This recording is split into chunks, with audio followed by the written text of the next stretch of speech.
Up until now I have been creating all of the art of my game by myself. While some of it has turned out very well, other pieces didn't. However, there is one mutual problem I have. I'm very slow when it comes to creating art. This is when I decided to use AI to help me with my art. Because it is still difficult to create the perfect game asset in the exact style I want with the AI. I am still doing a lot of the work myself. In this video I will show you some of the upgrades I made to my game with the help of AI, as well as the complete process of me creating the art for a boss monster in the game, with the assistance of Stable Diffusion. Hi, my name is Ilia and I'm currently working on a 2D Metroidvania game called Onchu. Before diving into the main topic, I want to briefly share my opinion on AI generated art. Firstly, I want to make it clear that I'm not taking away any work from actual artists. As a solo developer, I create all of the art myself and I'm using AI simply to speed up the process, which I'm more than happy with. Copyright concerns are also a big topic when it comes to AI generated art, and I would like to make an example on how I see it. Just remember, this is my current opinion and it's okay for everyone to have their own. Let's say someone is looking at multiple pictures of a tiger that are copyrighted and analyze them how it is drawn step by step. After that, this person draws the tiger. I think this is describing basically every artist in training, maybe? On the other hand, the AI is doing the same with more pictures and faster and sometimes better than most people. So why should this be treated so differently? But what are your thoughts on AI generated art? Do you think it's wrong to use it? Also, what do you think about Adobe Firefly that only uses copyright-free images to train? Are there still any concerns? Tell us in the comments, but remember to stay respectful if someone doesn't share your opinion. Now let's dive into the upgraded scene I created. Unfortunately, I didn't record my process for creating it, but essentially I generated different art until I found something that fit my needs. And then I cut out the part I needed. I also edited the asset as needed in Krita to make it look acceptable. Just remember, some of the art is still 100% handmade, and not all of the art is perfect yet, and I will still probably replace a lot in future iterations. But this is how it looks like for now. I mainly replaced the floor and the background at the moment. I'm happy with how the ship turned out, especially with the lanterns and lighting. To make the ship more immersive, I ensured that the outer ship disappears upon entering it, and the light switch from the global light to the lanterns hanging inside the ship. One of my biggest concerns was to ensure that the player does not see through the walls into the other parts of the ship. Although I have not found a perfect solution for this issue, I tried to solve it by creating black walls that cast a shadow to prevent the light from going through the walls. Additionally, I had to enable and disable the light sources depending on the location of the player. You can see it through the colliders that turn the light on and off. If I don't find a better solution, I plan to make the light change smoother to improve the feel of the game. To add more interactivity, I created breakable walls that can be destroyed when being hit. However, they currently lack animation and sound, but the functionality is there. There's still a lot that needs to be added and replaced, and I will probably come back to this ship in more detail in a future devlog once I have further upgraded it. Anyway, I also created this boss monster with the help of Stable Diffusion.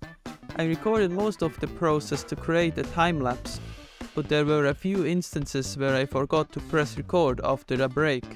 Nevertheless, I think there is enough footage to show you the process. I had previously drawn a mutated tiger, but I felt that it still resembled a regular tiger that wasn't threatening enough. Just a small spoiler, this will probably be the last boss in my demo that I'm planning to do. The first step was to put the tiger into Stable Diffusion's image to image with some suitable prompts and start generating. After numerous adjustments to the prompts and settings and many failed generations, I finally had a few beasts with futures I liked. Most results were garbage though, like those.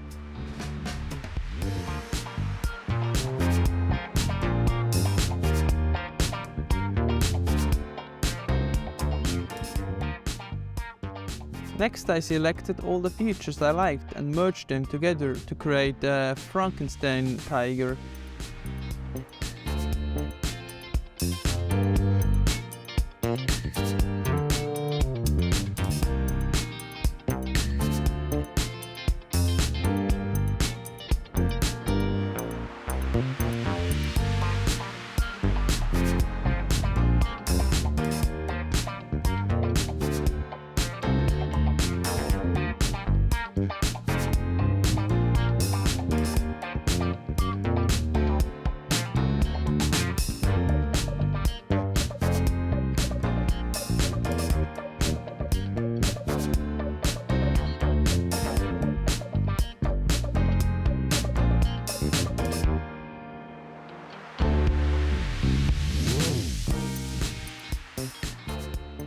I tried a few more generations, but I didn't find anything that I liked more except for the head, so I decided to stick with the version I had.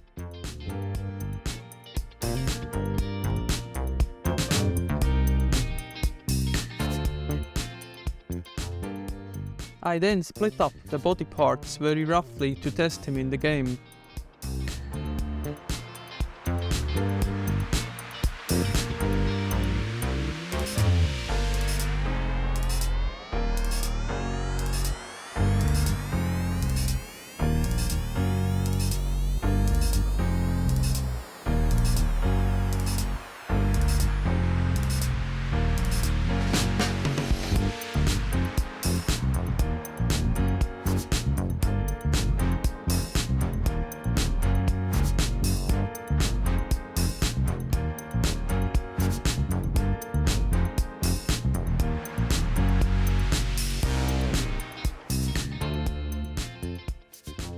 After I loaded the Frankenstein tiger into Unity, I added bones and some animations to the tiger to identify any possible problems that might occur, which I could then avoid in the final version's art and layer structure.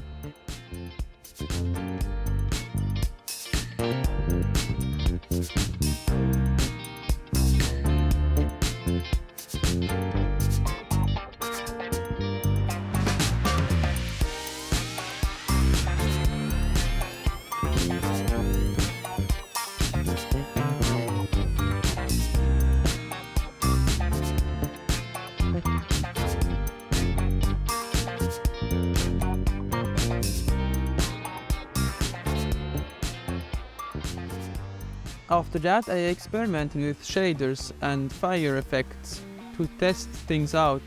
It was my first time creating shaders and VFX, and I had a lot of fun doing it. I'm including a link in the description to the tutorials that I used, in case you're interested. Like you can see, I had some problems with the fire combined with the animation, but because I was not sure yet if there will be this kind of fire at all on the tail, I just left it for now.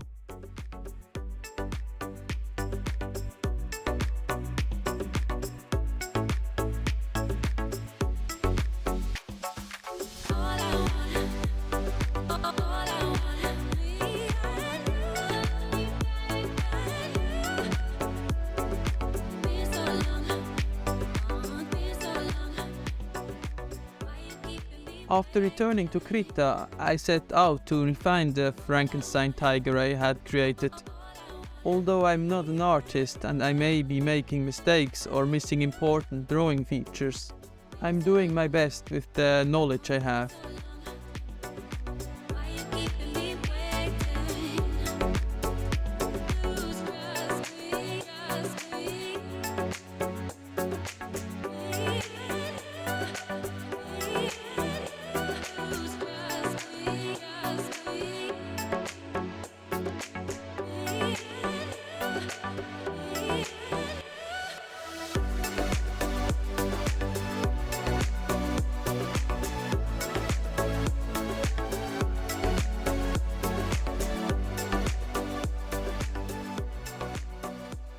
As you can see, I'm utilizing many different layers to make the animation process in Unity easier and provide more flexibility for future changes.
By the way, I would like to get your opinion on the time-lapse format of my art creation process. Do you like it? Or would you rather see slower snippets from different stages of the creation?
For those wondering, yes, I'm drawing my art with a mouse.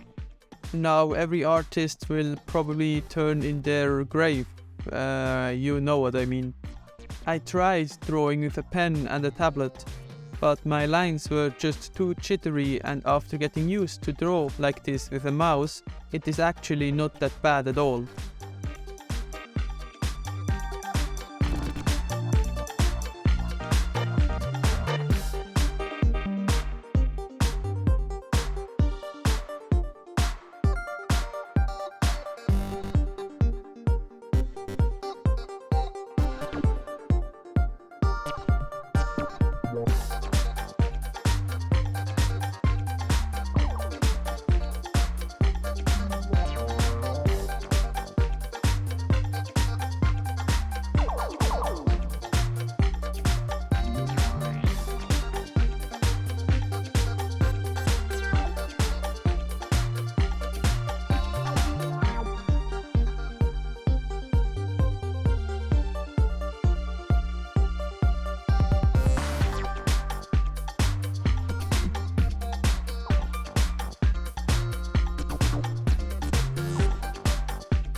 Once I had finished refining the artwork, I saved a copy of the file in a PSD format. Then I merged the layers that I didn't need to be separate in order to reduce chaos in Unity later on. After that, I changed the PSD file extension to PSB to trick Unity into recognizing it as a Photoshop file. I then loaded the artwork into the game and applied the shaders to the lit layers, resulting in the final version that you can see here. I haven't yet added any animation to the boss monster, as it won't be the first one that the players encounter, so it is not a priority yet. Nevertheless, I hope you like this version of it. If you're interested in seeing how I'm creating my first boss fight from a technical point of view, please subscribe to my channel, as I will be showcasing it in my next video. I hope you enjoyed this video about my art creation process with the help of AI. While there is still a lot of manual work involved, I believe that I can achieve even cooler art and increase the speed of the creation. If you like this video, please leave a like and a comment to help me out. And if you're interested in the game, don't forget to wishlist it on Steam using the links in the description. Thank you for watching, and I'll see you in the next one. Bye!